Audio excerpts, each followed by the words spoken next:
कल्याण society Indore की posh societies में से एक थी। कल्याण सोसाइटी में एक लड़का था रवि। वो बहुत समझदार था और उसे क्रिकेट खेलने का बहुत शौक था।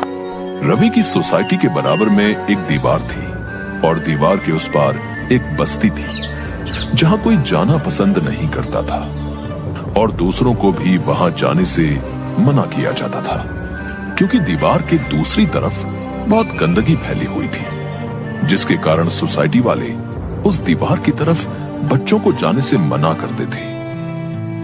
एक दिन सोसाइटी के पार्क में उसी दीवार के पास बच्चे आपस में बात करते हुए, राहुल यार बहुत बोर हो रहे हैं, क्या करें? यार इन पूरी गर्मियों की छुट्टियों में ना तो हम कहीं घूमने गए और ना ही कोई क्लासेस ली। हाँ यार सही कह रहे हो, चलो क्रिकेट ही खेलते हैं। हाँ सही कह रहा है, चलो वही खेलते हैं। सभी लोग क्रिकेट खेलने लग जाते हैं। क्रिकेट खेलते खेलते अचानक रवि की बॉल उस दीवार के पार चली गई। जाओ बॉल लेकर आओ। तेरी वजह से बॉल उधर गई थी तो तू जा लेने बॉल, हम नहीं जाएंगे। वैसे भी घर वाले मना करते हैं उस तरफ जाने को।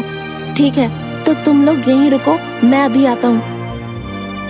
रवि उस दीवार से कूदकर बस्ती की तरफ जाता है और जैसे ही वो उस दीवार की तरफ पहुंचता है तो देखता है कि वहां जगह जगह गंदगी का ढेर लगा हुआ है। चारों तरफ बस गंदगी ही गंदगी है। अरे यहाँ तो कितने गंदे लोग रहते हैं, हर तरफ बस गंदगी ही गंदगी है और यहाँ के लोग भी यहाँ की सफाई नहीं करते, बहुत गंदगी है यहाँ तो। तभी वहां एक आदमी आता है। अरे अरे कौन हो तुम और यहाँ क्या करने आए हो? चले जाओ यहाँ से, हमें अपने घर वालों से गालियाँ सुनवाओगे? चलो भागो यहाँ से। अंकल मैं बगल वाली सोसाइटी में रहता हूँ, मेरी बॉल यहाँ आ गई थी, मैं वही लेने आया था। लो और जाओ यहाँ से और वापस मत आना, चलो जल्दी करो। रवि इधर उधर बॉल ढूंढता है और झट से अपनी बॉल उठाता है और वापस अपनी सोसाइटी चला जाता है। अरे रवि आ गया तू? हाँ यार तुझे पता है उस दीवार के पीछे कितनी गंदगी है। अच्छा इसीलिए ही घर वाले वहाँ जाने से मना करते हैं। क्यों ना हम सब मिलकर वहाँ की सफाई करें? नहीं नहीं मैं तो नहीं जाऊँगा, वहाँ तुम लोगों को जाना है तो जाओ। हाँ मैं भी नहीं जाऊँगा, मेरे मम्मी पापा मना करते हैं वहाँ जाने से। इतना कहकर दोनों वहां से चले जाते हैं, लेकिन रवि के मन में वही बात चलती रहती है कि कैसे वहां की सफाई की जाए। वहाँ रहने वाले लोग इतनी गंदगी में कैसे रहते होंगे? टीचर ने हमें बताया था कि गंदगी में कितनी बीमारियां हो सकती हैं। इनमें से तो कोई मदद करेगा नहीं, मुझे अकेले ही सफाई करनी होगी।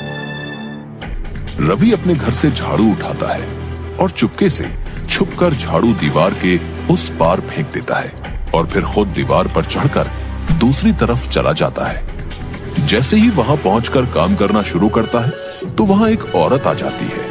अरे तुम यहाँ क्या कर रहे हो? चलो जाओ यहाँ से। मैं तो यहाँ की सफाई करने आया हूँ, आप ऐसे क्यों डांट रही हो मुझे? जाओ जाओ जाकर अपना काम करो, चलो जाओ। यहाँ भला सफाई की क्या जरूरत है, सब कुछ अच्छा तो चल रहा है। लेकिन आप मेरी बात तो सुनो। उस औरत ने रवि की एक बात भी नहीं सुनी और उसे वहां से भगा दिया। रवि वहां से आ तो गया, लेकिन अभी भी उसके दिमाग में वही बात चल रही थी कि वहां की सफाई कैसे की जाए। तभी उसकी नजर सोसाइटी में घूम रहे बंदरों पर पड़ी। वो सारे बंदर एक दूसरे की नकल कर रहे थे। उन्हें देखकर रवि के दिमाग में एक सुझाव आया कि वो बंदरों की हेल्प से यहाँ सफाई कर सकता है और वो बंदरों को अभ्यास कराने लगा। कभी वो डांस करता, कभी वो केले फेंकता, कभी गेंद फेंककर उन्हें लाने को कहता। इस तरह अब वो बंदर वही कर रहे थे जो रवि करता था। अरे वाह, ये बंदर तो बिल्कुल मेरी तरह करने लग गए। मैं जो कर रहा हूँ ये लोग वैसे वैसे कर रहे हैं। अब मैं इन बंदरों की मदद से उस बस्ती की सफाई कर सकता हूँ। अब रवि को बहुत सारे झाड़ू चाहिए थे। उसने चोरी छुपे सोसाइटी के सब घरों से झाड़ू इकट्ठे कर लिए और दीवारों के दूसरी तरफ फेंक दिए। उसके बाद रवि बंदरों के सामने गया और सर खुजलाने लगा। उसे देख बंदर भी सर खुजलाने लगे। उसके बाद रवि ने डांस किया तो बंदर भी उसकी नकल करने लगे। तभी रवि ने झाड़ू उठा लिया और सभी बंदरों ने भी एक एक झाड़ू उठा लिया। अब रवि जैसे झाड़ू चलाता सारे बंदर उसकी नकल करने लगते और थोड़ी ही देर में वो सारी जगह साफ हो गई। ये देखकर वहां खड़े लोग भी हैरान हो गए और सोचने लगे कि इतने कम समय में इन सभी ने मिलकर इतने सालों से गंदी पड़ी बस्ती को साफ कर दिया। चलो दोस्तों, काम खत्म हुआ, अब चलकर कुछ खाते हैं।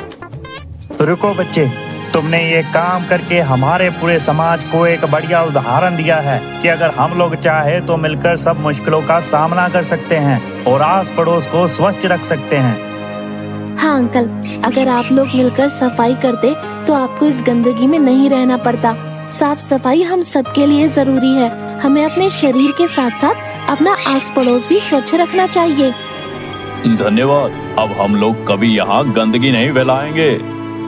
इसी तरह लोगों ने रवि की खूब प्रशंसा की, क्योंकि उन लोगों को अच्छे से समझ आ चुका था कि हम सब मिलकर चाहे तो कुछ भी कर सकते हैं।